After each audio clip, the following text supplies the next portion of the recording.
Hello everyone, मी आज तुमच्यासोबत share करते दह्याची कढीची रेसिपी, जी की एकदम मस्त टेस्टी अशी सगळ्यांनाच आवडणारी दह्याची कढी. आपण एकदम सोप्या पद्धतीने छान टेस्टी कढी बनवूया. मी तुम्हाला व्यवस्थित कशी बनेल हे सांगते.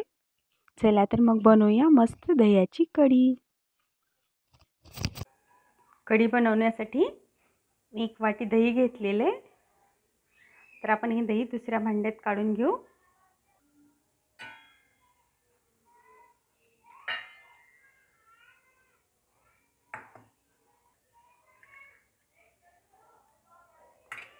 दही आपलं छान घट्ट आहे. हे घरी बनवलेलं दही आहे, मस्त आहे. तर आपण याच्यामध्ये आपण घेतलेली वाटी तेवढी अर्धी वाटी पाणी मिक्स करून घेऊ. आपण हीच अर्धी वाटी दह्याची पाणी घेऊ आणि याला छान मिक्स करून घेऊ.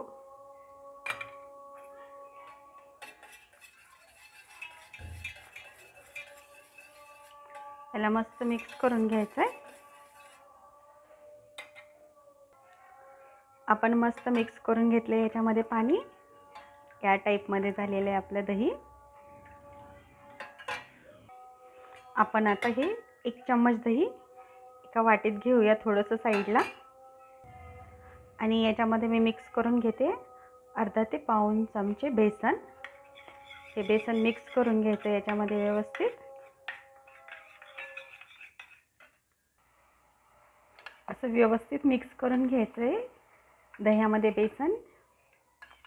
याच्यामध्ये बेसनच्या गाठी पण होतात, त्या होऊ नाही द्यायच्या. व्यवस्थित मिक्स करून घ्यायचं आहे. आता आपण गॅसवरती कढई ठेवू. मीडियम आचेवरती ठेवायचं आहे गॅस. आणि याच्यामध्ये घेऊया 2 चम्मच तेल. मी 2 चम्मच तेल घेतलं आहे याच्यामध्ये. तेल आपलं गरम झालं आहे. तेल गरम झालं की याच्यामध्ये आपण टाकून घेऊया अर्धा चम्मच मोहरी. मोहरीला तडतडू द्यायचं व्यवस्थित.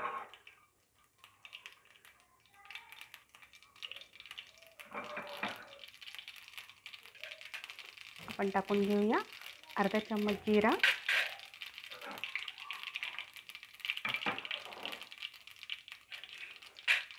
आणि नंतर टाकून घेऊया लसण.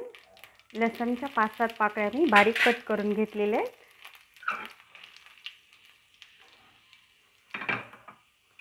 नंतर टाकून घेते मी मिरच्या. 5-6 मिरच्या मी पोटातून कट करून घेतलेल्या आहेत.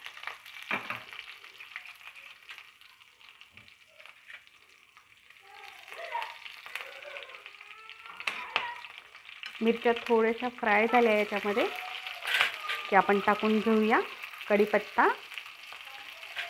कढीपत्त्याच्या मी 2 काड्या घेतलेल्या आहेत. आता आपण टाकून घेऊया याच्यामध्ये पाव चमचे हळदी. हे सगळं एकदम मिक्स करून घेऊया आपण. आणि नंतर आपण याच्यामध्ये टाकून घेऊया आपण बेसन मिक्स केलेलं थोडंसं दही. याला आपण थोडंसं फ्राय करून घेऊ याच्यामध्ये.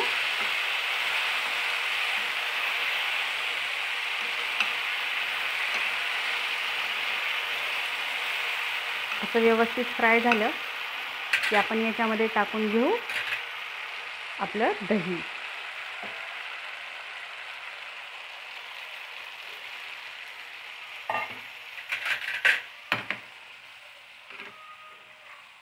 याला मिक्स करून घ्यायचं आहे.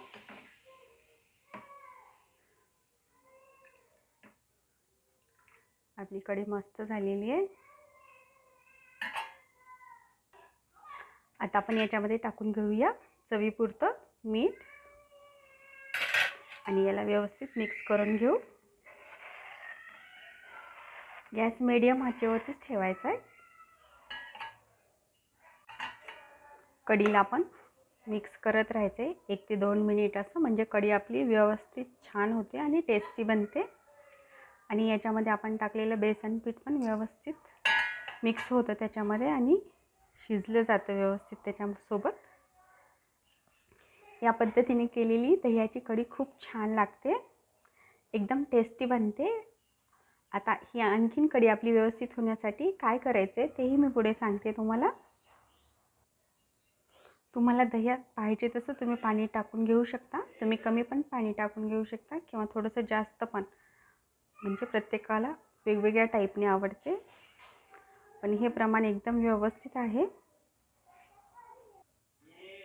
अशी कढी उकळायच्या स्टेपला आली की गॅस बंद करून घ्यायचा आहे. म्हणजे आपली कढी छान टेस्टी लागते. आपण गॅस बंद केलेला आहे. कढीला उकळू नाही द्यायचं म्हणजे छान बनते आपली कढी. आणि आपण आता टाकून घेऊया कोथिंबीर.